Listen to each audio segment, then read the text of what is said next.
venha viver para a Agra. Nós encontramos a sua casa de sonho.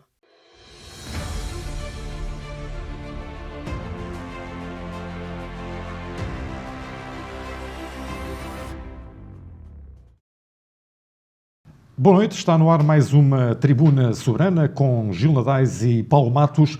No dia em que estamos a gravar esta edição, os números da Covid ultrapassaram pela primeira vez a barreira dos 2 milhares de infectados em 24 horas. Sem demoras, vamos para as notas iniciais de cada um dos comentadores da Soberania TV. Esta semana começamos com o Dr. Gil Nadais. Boa noite.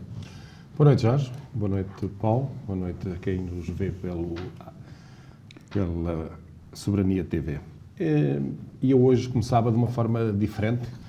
Não costumo muito, como sabem, não sou muito assíduo nas redes sociais, mas fui alertado para um comentário que lá estava do acionista principal deste jornal e deste órgão de comunicação social.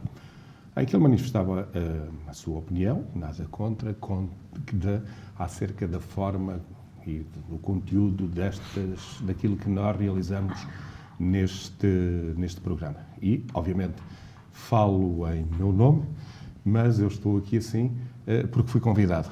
E também estou a qualquer momento disponível para deixar de estar, e isso quem manda, quem tem o dinheiro manda e poderá mandá-lo a qualquer momento. Também sei que tenho sido uma voz incómoda para alguns, porque tenho revelado aqui uma forma diferente de estar nas coisas e até desacordo com a forma como se tem processado muitos dos destinos da Águeda. E, sobretudo, entre aquilo que foi prometido e aquilo que foi executado. Essas divergências, obviamente, e da forma como eu os tenho vinculado, que não tenho sido politicamente correto, tenho dito as coisas e colocado os pontos nos is, obviamente que, estou certo, causam algum incómodo. E esse incómodo, conhecendo as pessoas como conheço, devem dar origem a muitas pressões. Mas também, quem está nestes órgãos e quem é responsável e é dono deles, tem de saber que é um órgão de comunicação social. Mas, de qualquer forma, está sempre disponível e comigo estão sempre disponíveis porque eu estou aqui a fazer aquilo que considero serviço público, fazer contraditório e, como tal, embora digam que nós não temos contraditório, mas temos contraditório sim, porque a autarquia tem órgãos de comunicação, os mesmos órgãos de comunicação social para promover a sua versão e para fazer a sua publicidade. Agora, da minha parte, eu estou sempre disponível para deixar o lugar para o qual fui convidado. Bom, isso motiva que eu diga pessoalmente que tenho gosto em tê-lo aqui como comentador da Soberania TV e que pretendemos que continue aqui nessas funções. Dr. Paulo Matos, boa noite. Boa noite, Jorge, boa noite, Gil, boa noite às pessoas que nos veem. Eu trazia aqui um assunto relativo à pateira de Ois e ao excelente trabalho que o Presidente da Junta, Sérgio Neves, está a fazer naquele espaço ribeirinho. Eu penso que há muito tempo que não se via, nomeadamente aos fins de semana, milhares de pessoas que procuram aquele local, porque é um local de lazer, estamos a falar de um parque junto à pateira, portanto, do lado de Ois. Foi feito um trabalho de alguma requalificação do espaço. A Junta, acho que investiu cerca de 20 mil euros naquele espaço, proporcionou a possibilidade de uma concessão a um bar que neste momento existe no local. Vai inaugurar um parque infantil também brevemente, fez uma concessão, portanto, do bar, e o espaço está muito agradável. Eu queria deixar aqui esta nota. Tenho notícia de que vêm pessoas de Leiria, até pessoas de Penacova e de Viseu, da Guarda, aos fins de semana, porque o parque oferece realmente condições para as famílias confraternizarem. Aquele espaço em frente ao restaurante, ou aquele restaurante de Ois da Ribeira, da Pateira, também precisa de alguma requalificação, mas provavelmente terá que haver uma intervenção que em termos financeiros é mais custosa, e eu penso que a Câmara Municipal também não devia aparecer só nas inaugurações, devia verificar relativamente a este espaço da Pateira, quer do lado de Ois, quer de Espinhel, e ajudar estas freguesias a que os espaços ribeirinhos possam ter melhores condições. Há pequenas obras que, já para não falar na limpeza dos jacintos, porque acho que há uma máquina que está sempre avariada. Está sempre avariada, é uma máquina da Câmara que não dá para fazer limpeza nenhuma, pelo menos que se tenha visto. Eu passei lá hoje na Pateira de Ois da Ribeira, fui lá tomar o café a seguir ao almoço e verifiquei que nas margens há uma quantidade de jacintos, que, enfim, as correntes levam-nos, ora os levam para Espinhel, ora os trazem, e também para outras freguesias ribeirinhas, Requeixo, Oiã, Oliveira do Barro, e eu penso que fala-se também que a Junta de Freguesia é apoiada por um fundo municipal, um fundo ambiental, não é municipal, um fundo ambiental, de 5.000 euros. E muitas vezes a Câmara Municipal não disponibiliza verbas para estes trabalhos complementares, que seriam complementares, ao investimento que a Junta de Freguesia de Travassou e Ois da Ribeira está ali a fazer, e nomeadamente Espinhel também.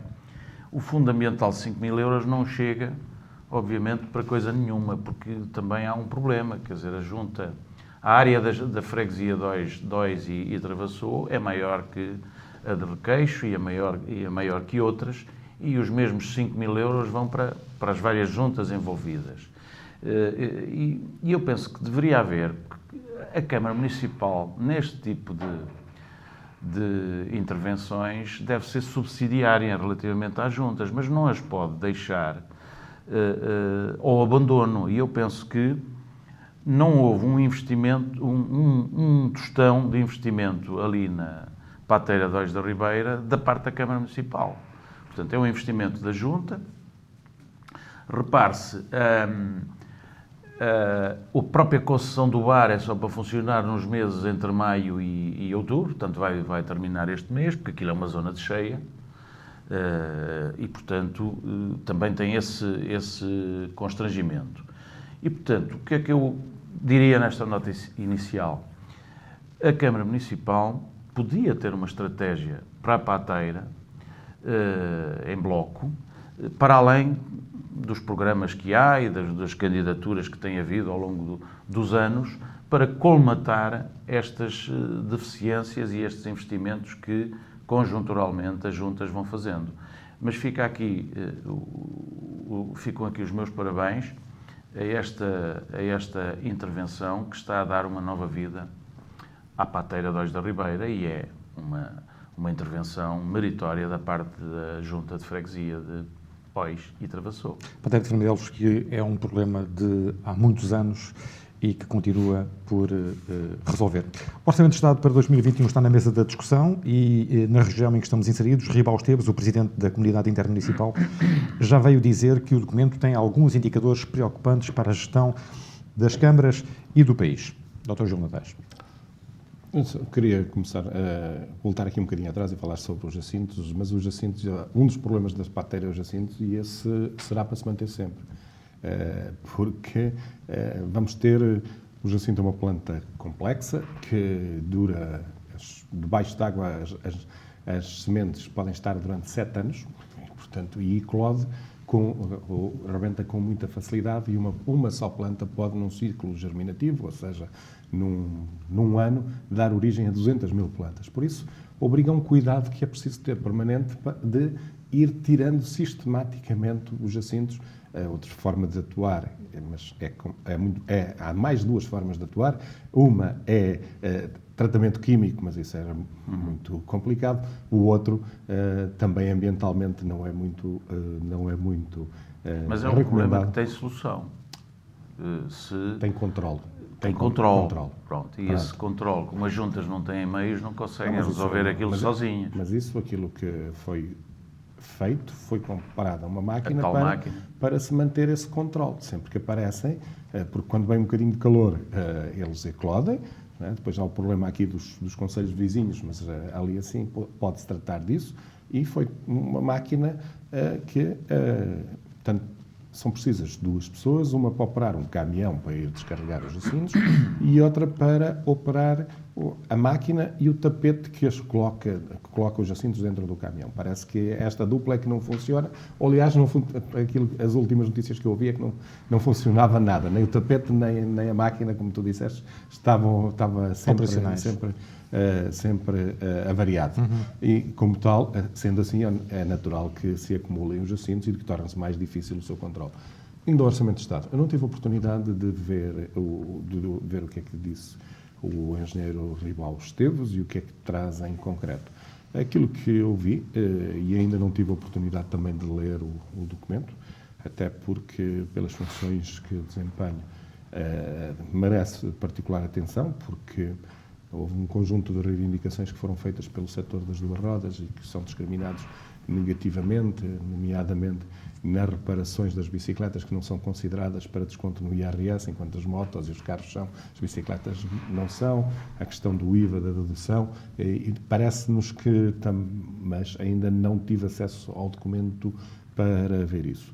Agora, do que tive oportunidade de assistir, vi uma grande operação de marketing do Primeiro-Ministro relativamente ao orçamento e, sobretudo, com aquela medida do desconto, de um menor desconto mensal nos impostos. Ora, isto, por um lado, não diminui a carga fiscal. A carga fiscal vai ser a mesma.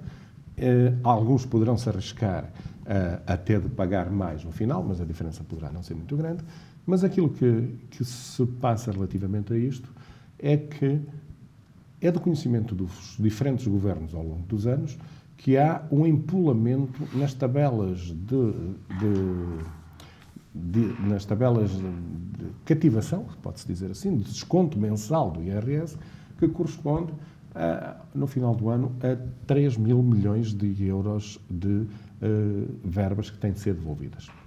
E isto é sabido ao longo dos anos e que são financiamentos que os cidadãos estão a fazer e que não são financiamentos obrigados, porque até o ano passado o Fisco colocou uma medida que era as pessoas poderiam descontar uma percentagem maior que pagariam impostos. Pagariam impostos, peço desculpa, receberiam juros desse dinheiro. E eu tive a ocasião de perguntar a um técnico das finanças quanto é que se recebia. E ele disse-me assim, olha, tentei uma vez fazer as contas e não consegui chegar a conclusão nenhuma, nem consegui ninguém que me dissesse quanto é que se recebia. Porque isto são adiantamentos, estando a cobrar indevidamente, são adiantamentos que as pessoas estão a fazer ao Estado e que não deveriam ser efetuados. E se há 3 mil milhões de euros, aquilo que deveria ter acontecido era que esta aproximação viesse a ser feita ao longo dos anos para não haver essas devoluções e não haver este financiamento indevido. Repara que este acerto que vão fazer não entra em consideração com os pensionistas, porque nos pensionistas já está bem definido, portanto, aproximado entre aquilo que descontam e aquilo que descontam todos os meses e aquilo que será o apuramento global no final do ano. Depois, este Orçamento de Estado, também dentro das funções que estou a desempenhar agora, aquilo que aponta é para um orçamento muito preocupado com a parte assistencial, ou seja, com o desemprego, com o subsídio de desemprego, com o impedir que as empresas possam despedir, mas com poucos incentivos a que haja relançamento da economia. E, sinceramente, parece-me que, obviamente, que temos de ter apoio para quem está desempregado, mas são, na minha perspectiva, medidas passivas, ou seja, não trazem movimento de que possamos crescer e melhorar a nossa performance no futuro. Incentivos à formação profissional, à educação, eu penso que deveria ser, porque se houver, e nós temos problemas de produtividade que têm a ver com a iliteracia de muitas pessoas e com a organização das empresas, e penso que deveria ser por aqui que o Orçamento de Estado deveria atacar. Dr. Paulo Matos, por aquilo que se sabe deste orçamento para 2021, o que é que lhe apraz dizer? Do que tenho ouvido na comunicação social relativamente à discussão ou debate sobre o Orçamento de Estado, é mais do mesmo. Portanto, nós temos um Partido Socialista que vive no meio de um oceano de problemas e está agarrado às boias que são o Bloco de Esquerda, o PCP, essencialmente estas duas forças de esquerda, que têm, neste período covídico, digamos assim, infelizmente, não é? Infelizmente, terreno farto para fazerem passar as suas ideias de assistencialismo. Portanto, estou de acordo com a ideia aqui referida pelo Gil. É um orçamento não só assistencialista, para cobrir a situação que vivemos de pandemia, mas aproveita, digamos, essa embalagem para dar guarida a algumas medidas que tornam o Estado protetor ainda mais do que ele é em Portugal. E os governos às vezes esquecem-se que a economia não vive sem empresas, não é? Também não vive sem trabalhadores, é certo. Mas há muita improdutividade que é subsidiada em Portugal. E à pala do Covid vem ao de cima muitas dessas debilidades. Eu penso que, para além do assistir à parte da doença, até o orçamento prevê para a saúde 4.200 novos profissionais, portanto, darem emprego a mais são necessários os profissionais da saúde, isso não está em causa, mas depois há medidas na Segurança Social, como a questão do aumento das pensões para agosto, em ano eleitoral, porque é que em agosto? Quer dizer, é sempre este problema que nós temos que discutir em Portugal e que nem sempre se discute, porque é que as pensões são aumentadas nas vésperas de eleições. É certo que agora, se falarmos na doença, há sempre desculpa, porque as pessoas estão mais vulneráveis e nomeadamente os pensionistas, devem ser privilegiados por isso.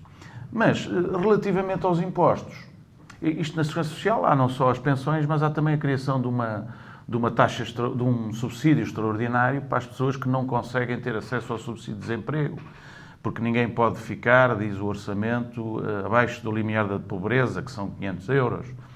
E eu acho positivo, acho que sim, essa medida extraordinária, que é para este ano, portanto é temporária. Há analistas que já referem que ela pode se tornar definitiva e depois não há dinheiro que chegue para pagar todos os anos mais um subsídio extraordinário às pessoas que não conseguem receber o subsídio de desemprego pelas vias normais. Mas, por exemplo, nos impostos, cria-se este cenário de retenção... Paulo, deixa-me só intervir aqui. Sim? Eu acho que nós temos aqui... Eu não sou contra os 501 euros de que estão propostos de subsídio, mas temos de ver é o valor do salário mínimo que nós temos. Sim. Está previsto aumentar de 438 para 504 também. Não. Acho que está previsto isso. O salário mínimo já são 500 e não são? eu vi, Mas a diferença do salário mínimo... vai haver aumento, Sim, aumento entre o salário ligeiro mínimo. do salário mínimo. Exato, mas a diferença Está entre previsto isso. o salário mínimo e o subsídio é muito curta. É curta, exatamente. E isto quer dizer que o salário mínimo tende a aumentar forçosamente, mas isso precisamos de... E por isso o meu reforço na aposta nas pessoas de melhorar as condições. Porque precisamos ser mais produtivos. Sim, eu estou de acordo. Eu ia referir Porque senão não compensa trabalhar. É melhor estar com 500 euros Sim, mas no subsídio de desemprego do que estar a trabalhar. O Estado assistencialista, que é diferente do Estado de Providência, é exatamente subsidiar a improdutividade, muitas vezes. E, portanto, há que haver algum cuidado nisto. E, por outro lado, há manobras de propaganda como esta coisa da retenção, diminuírem as retenções na fonte, que é para criar mais dinheiro, isto é, o salário líquido vai aumentar, os portugueses vão ter mais dinheiro no bolso no ano de 2021, mas depois vão pagar impostos a seguir. Depois há um acerto. Evidente, quer dizer, porque a despesa do Estado vai aumentar. Não nos esqueçamos que este orçamento também prevê que o Fundo de Resolução, o tal Fundo de Resolução, que é uma entidade pública como qualquer outra, e que tem contas, tem receitas e tem despesas, o Fundo de Resolução vai financiar o novo banco em mais 470 milhões de euros, aproximadamente. E vai ter, embora o Governo diga que não vai fazer empréstimos ao Fundo de Resolução para esse efeito, o Fundo de Resolução vai ter que recorrer à banca para ter dinheiro para poder injetar no novo banco. E, portanto, só esta questão do novo banco implica que o déficit previsto no orçamento, que é de 4,3%, se não tivesse esta verba que o Fundo de Resolução, que também vai constar, vai honorar o orçamento, se não fosse transmitida esta verba para o novo banco, era de 4,1%. Também não era muita a diferença. Nós pensamos que não é muita, mas entre 4,3 e 4,1 são milhões e que vão honorar o déficit. Portanto, estamos a falar de um orçamento que é, para além da assistencialista, só para completar, para além da assistencialista, carrega muito na ideia de que o Estado é que vai resolver os problemas todos, transferindo dinheiro, nomeadamente para a administração pública. Isto é, eu não vejo neste orçamento muita coisa prevista para o setor privado. Eu vejo muita coisa prevista, criação de estágios nas autarquias locais, na administração pública, para estudantes ou desempregados de longa duração. Isso eu vejo e são medidas positivas, mas é tudo centrado na administração pública.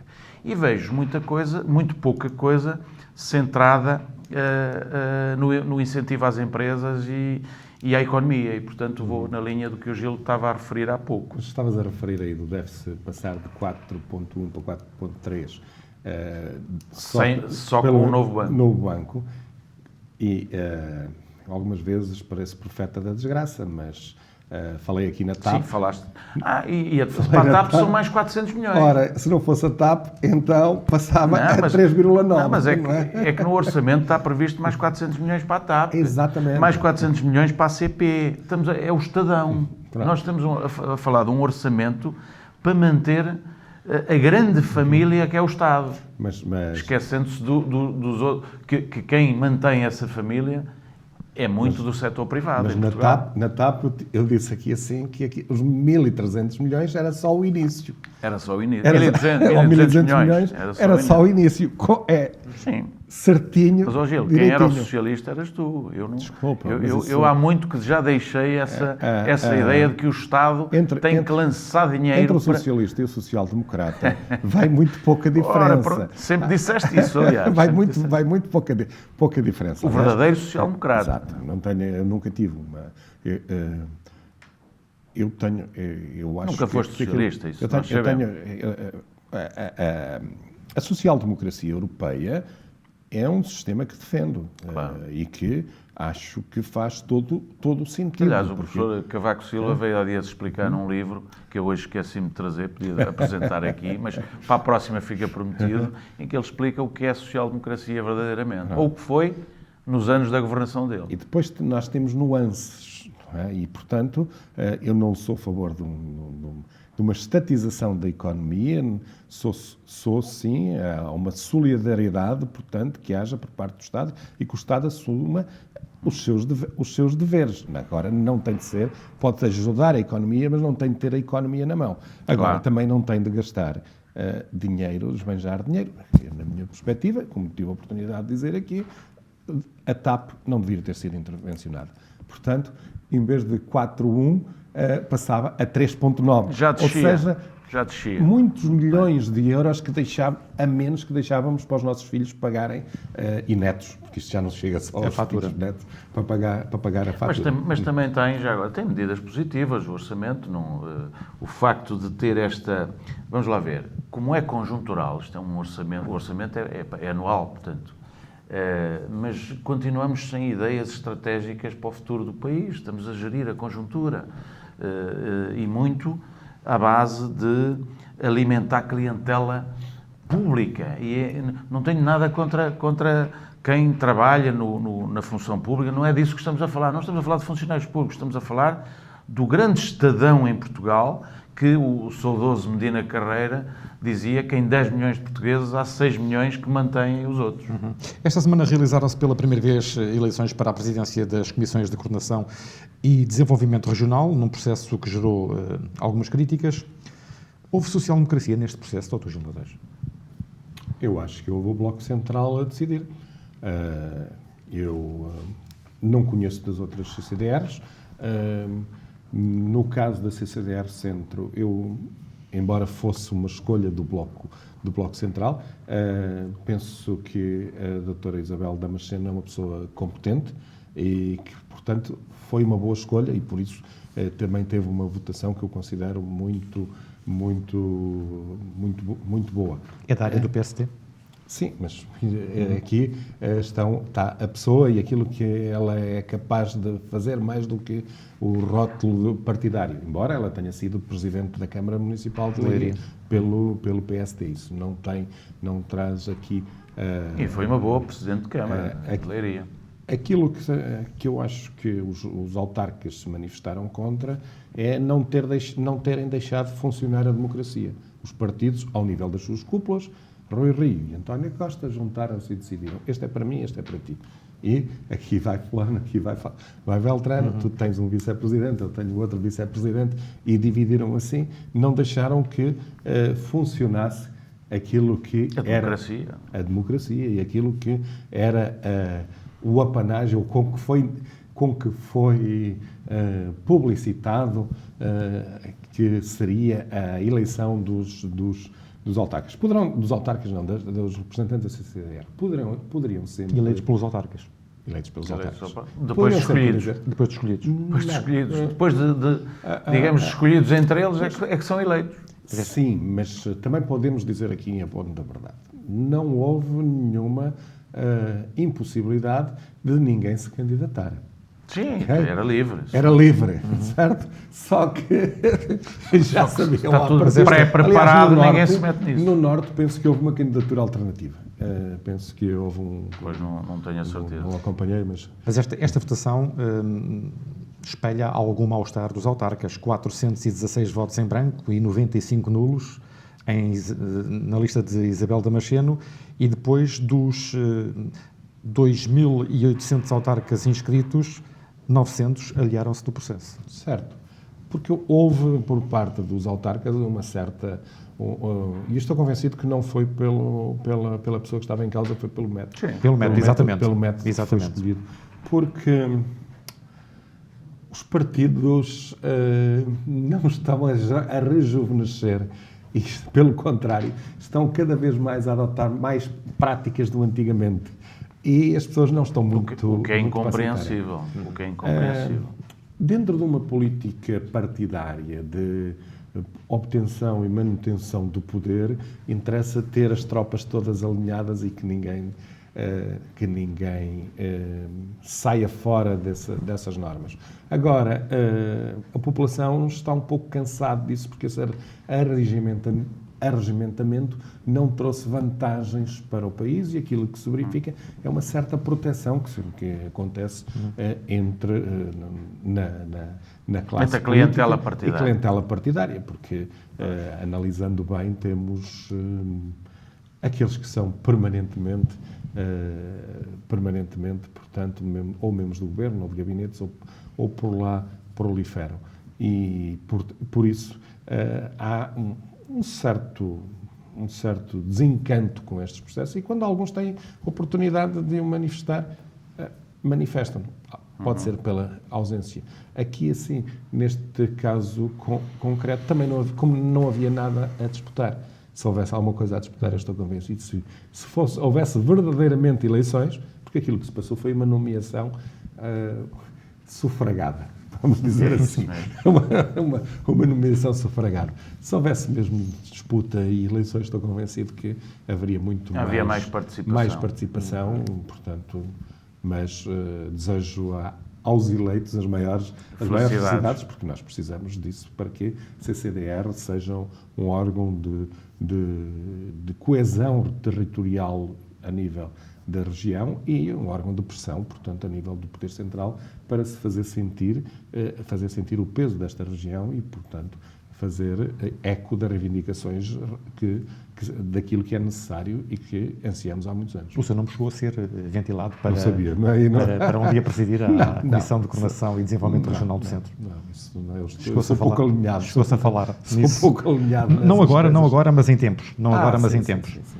Quando ainda era militante do Partido Socialista. Sim. Com a autoridade moral que o Gil tem, pode ser falado sempre para cargos de agora supramunicipais de relevo. Estou fora dessas coisas. Seja como for, Isabela Macheno foi reeleita, ela que substituiu Ana Abrunhosa depois que António Costa convidou para integrar o governo. Como é que viu este processo eleitoral na CCDR do Dr. Paulo Matos? O essencial já foi dito.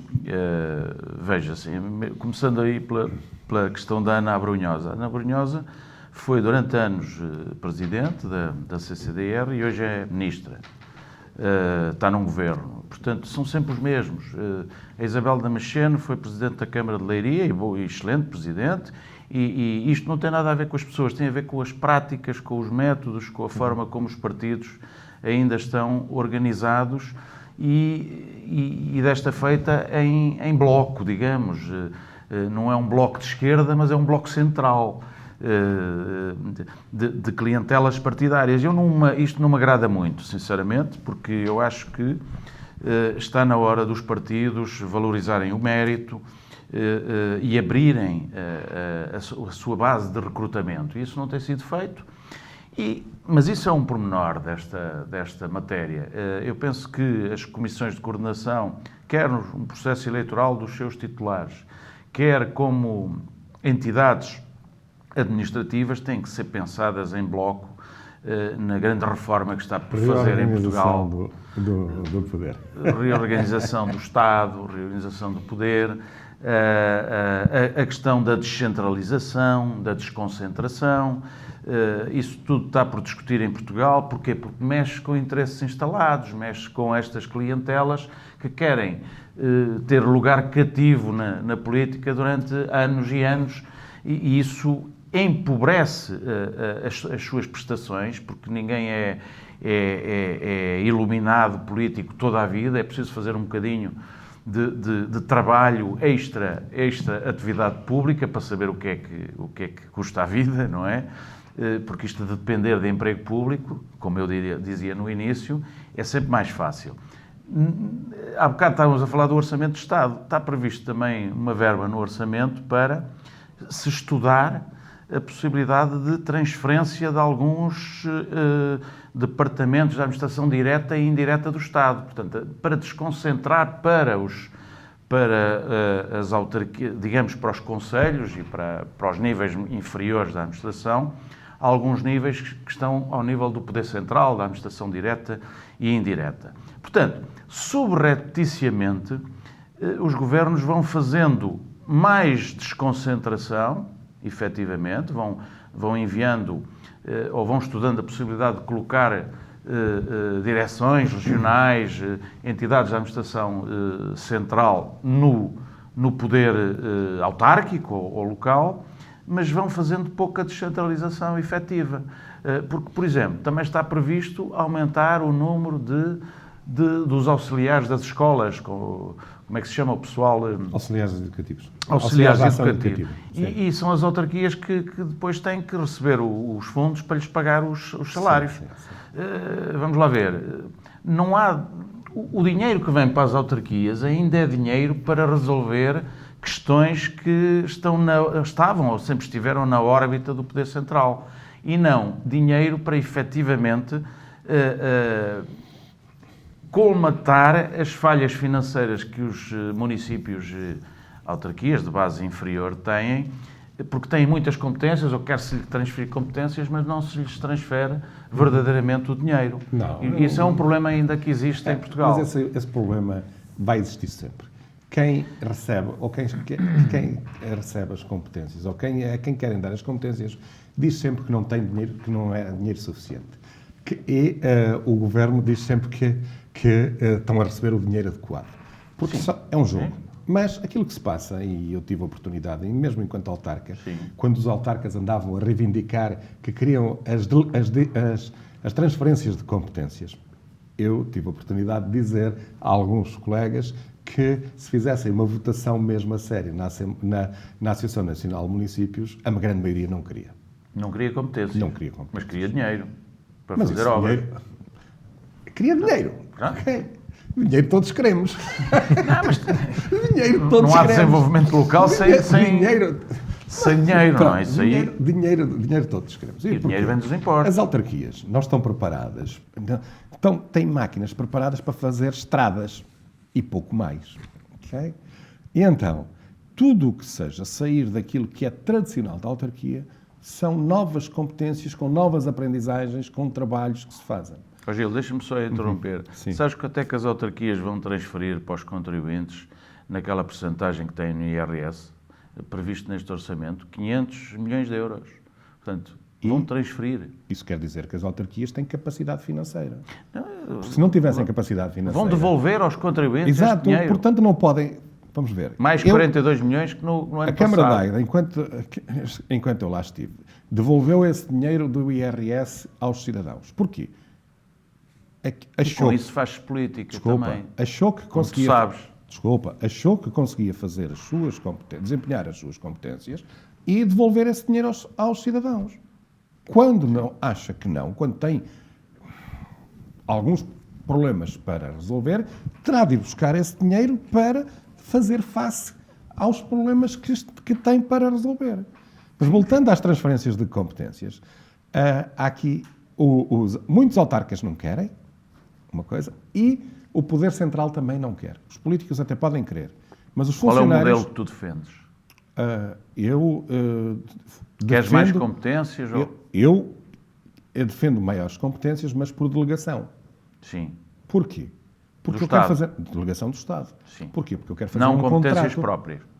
Com o respectivo pacote financeiro. Com o respectivo pacote financeiro. E nós acertamos o pacote financeiro que vem do Estado para aquela competência, para exercer aquela competência. E o Estado tem de cumprir também. Porque o Estado dá mau exemplo nestas coisas das transferências de competências. E foi um governo do Cavaco Silva, que falaste aqui assim, que transferiu os transportes escolares para as autarquias. E disse, pagamos os transportes. Pois, na Câmara de Águeda, por exemplo, quando fizeram isto, eram 100 e poucos mil euros. Só que mudou a situação e passou a ser 600 mil. E como foi uma transferência de competências, é sempre aquele pacote. Se fosse uma não delegação, há atualização. Não há atualização. Se fosse uma delegação de competências, olha, isto custava 100 mil quando nós negociámos. Sim. E os senhores não fizeram atualização. Não fizeram atualização, competência é vossa, transportem. Se fazem milagres, nós não fazemos. Sim. Porque tem de haver aqui, as duas entidades, o Estado e as autarquias, têm de ser tem de estar de boa fé a negociar e isto tem de funcionar. Depois, por exemplo, na área da educação, está espremida até o tutano. Ter competências na área da educação, e nós fomos buscar competências na área da educação, foi assumido que era uma aposta estratégica no Conselho e que iríamos investir para melhorar a qualidade de ensino-aprendizagem dos alunos. Porque entendemos que isso é futuro e construir um melhor futuro para os cidadãos deste Conselho. Mas aquilo que o Governo se comprometeu a transferir, estava a transferir. E posso dizer que o acordo que fizemos tinha cláusulas de transferência de competências superiores à delegação de competências superiores, à transferência de competências que foram feitas agora. E a mesma coisa se passa na área da saúde e nas outras áreas. É preciso aqui assim ganhar competências a nível das autarquias para responder. Gil, este tipo de informação não vem a público em Águeda. Nós não sabemos o que é que se está a passar com os dinheiros da Câmara Municipal e das transferências. Haverá o momento próprio na Assembleia para debater estas matérias, mas não se prestam contas ao longo do ano sobre isto? Ninguém sabe. Não, eu acho que E a comunicação social deve escrutinar mais isso, do meu ponto de vista. O Executivo tenta esconder tudo o que pode, que eu acho que nos tempos que correm, acho que não faz muito sentido. Cuidado com a maledicência, Gil. A transparência... Não, mas isto é verdade e falarei noutra altura de algumas pessoas que são... Vai haver mais dinheiro para reabilitação, empréstimos. As câmaras vão poder fazer mais empréstimos para reabilitação urbana. Não vai haver limites. Mas também está no orçamento. Tinhas perguntado aqui assim o que é que eu defendia em termos de modelo. Aquilo que eu defendo é que as autarquias que quisessem fazer protocolos de delegação de competências com o Estado fosse praticamente aberto. E isto porquê? Só propõe uma transferência de competências ao Estado quem pensa que pode fazer melhor. E se isto se tornar uma ideia bola de desenvolvimento geral que o Governo tem que ter do país, sim, mas isso pode colidir com... Desculpa, na área da educação, o programa é nacional. Sim. Okay? Na área da medicina, o programa é nacional, mas ninguém impede a Câmara, se quiser contratar um médico para fazer determinado serviço, de o fazer. Sim. Agora, os mínimos estão contratualizados e esses têm de ser feitos. A partir dali, é gestão e pode ser feita melhor gestão, porque uma das coisas que falta, continuo a dizer que falta muito em Portugal, é uma gestão adequada dos serviços públicos. Hoje não temos tempo para muito mais, a não ser para as curtas notas finais. Vamos deixar que beba um bocadinho de água. Começamos pelo Dr. Paulo Matos. Bem, depois da nota inicial do Gil, eu acabaria com uma nota final de fraternidade mundial, que é, enfim, a ideia veiculada pela última encíclica do Papa Francisco, que aconselho a ler. Eu hoje não trouxe livro nenhum, mas aconselho vivamente os nossos telespectadores e todos nós aqui a ler esta encíclica última do Papa. Chama-se Fratelli Tutti. Isto quer dizer que nós, por causa desta pandemia, estamos a esquecer os grandes problemas mundiais. E estamos a esquecer que há guerras, estamos a esquecer que há terrorismo, estamos a esquecer que há a ideia capitalista de mercado prima sobre o combate à pobreza, o combate à miséria, o combate à desigualdade o combate à exclusão social, a luta pela integração das pessoas, dos imigrantes, saber distinguir aqueles que procuram sobrevivência daqueles que fogem à guerra, enfim. Os populismos encontram hoje campo aberto para fazerem valer a sua ideia, porque prometem um mundo que é irreal. E os populismos servem-se do povo, mas não reconhecem legitimidade ao conceito de povo. E o que procuram é a popularidade dos seus líderes. Vejamos que os líderes populistas à direita, da extrema-direita ou da extrema-esquerda o que procuram é a defesa do seu próprio ego, do seu egoísmo, da sua popularidade e não a defesa que o Papa diz universal dos bens criados. Nós hoje devemos falar, em vez de direitos individuais, temos de falar de direitos humanos. A humanidade... Desde a Segunda Guerra Mundial. Sim, Final, mas a dignidade humana, a verdade, a justiça, a liberdade de informação, a liberdade de expressão, a liberdade está muito limitada no nosso tempo e esta encíclica do Papa, numa palavra, eu definiria como a necessidade de amizade social. E, portanto, em tempos de amizade social, em tempos de que ninguém se safa sozinho, em tempos de que a humanidade é só uma, devemos olhar para o essencial e deixar absolutamente o acessório. Dr. Guimarães. Pois, e acho que neste momento o essencial e aquilo que o que motiva quase todos e que nos obriga a alteração de comportamentos é o Covid que nos, Exatamente. que nos empurra. E tenho assistido com preocupação àquilo que se está a passar no nosso país. E parece-me que as autoridades não tomaram em devida conta a primeira fase que tivemos. Gil, só uma notinha que é importante. Sim. Também na encíclica do Papa fala-se na cultura de descarte dos mais velhos e também não tem havido esse cuidado em Portugal, porque os lares deviam ter sido atempadamente cuidados para tratar com esta doença. E são cuidados. Pelo governo, estou a falar dos governos. Do governo, é que assim eu não considero que seja tudo para o governo também. E acho que, e até posso começar por aí dos lares, porque é uma problemática, é preso por ter cão para mim e preso por não ter. Por um lado temos os idosos isolados. É isso mesmo, contra o isolamento, exatamente. Pronto, ok, mas quando entra lá o Covid, há que del rei que o Estado não fez e que não deixou. Agora digam-me como é que compatibilizam. A intervenção tem que ser antes. Não. Faz um teste agora que dá negativo, ok? Dá negativo daqui a 2 dias. Mas, entretanto, podes ter contraído ou já pode ter acusado. Mas isto era outro programa hoje. Pois, está bem, ok. Não vale a pena. E a parte dos lares, sinceramente, que é um problema grave que temos, porque tem sido puxado para um lado ou para o outro e eu não gosto do isolamento. Tenho um familiar que está num lar e estar a falar do vidro para o outro lado não é a situação que me agrada. Nada.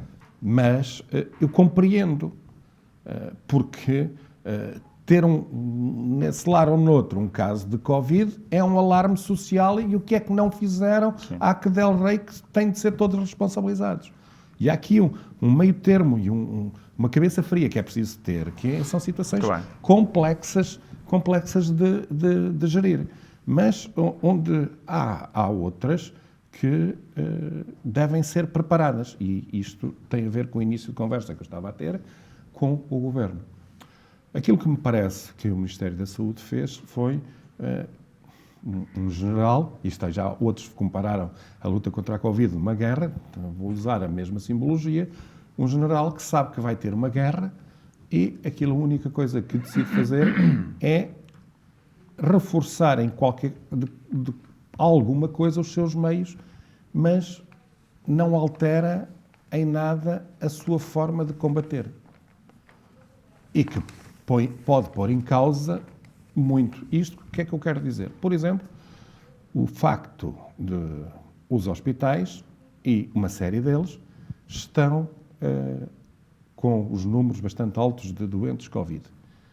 E tendo os números bastante altos de doentes Covid, tudo isto reflete-se na estrutura desse estabelecimento hospitalar. Uhum. E eu entendo, não sou da matéria, expert, mas, por exemplo, aqui na região, o Hospital de Águeda seria um hospital Covid e só trataria Covid.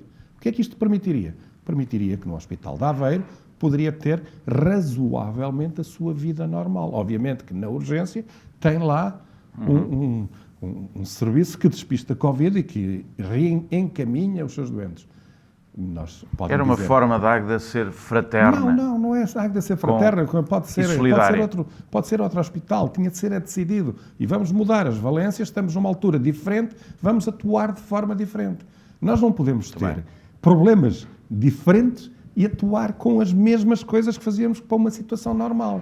Porque somos conduzidos quase inevitavelmente ao desastre. Aquilo que está a acontecer é hospitais cheios, mas os outros serviços adjacentes que não têm a ver, as pessoas estão a ser contaminadas porque no mesmo espaço